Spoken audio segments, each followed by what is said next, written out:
नाजरीन, आपको आगाह करें, कराची से जहां हमारे नुमाइंदा खुसूसी जावेद इब्राहिम मंगी के मुताबिक अजब ट्रांसफर पोस्टिंग की गजब कहानी।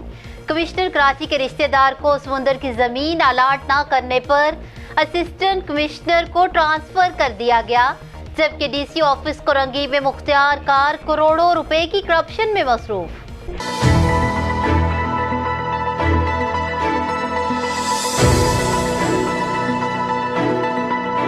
आपको बताएं कि डिस्ट्रिक्ट कोरंगी में ट्रांसफर पोस्टिंग को खेल बना लिया गया।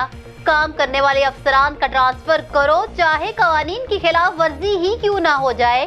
पहले एक लेटर निकाला जाता है कि असिस्टेंट कमिश्नर कोरंगी इम्तियाज मंगी को ट्रांसफर किया जाता है। फिर इलेक्शन कमिश्नर कोरंगी की जानिब से एक लेटर सामने आता है जिसमें असिस्टेंट कमिश्नर कोरंगी इम्तियाज मंगी की ट्रांसफर को खिलाफे कानून बताया जाता है।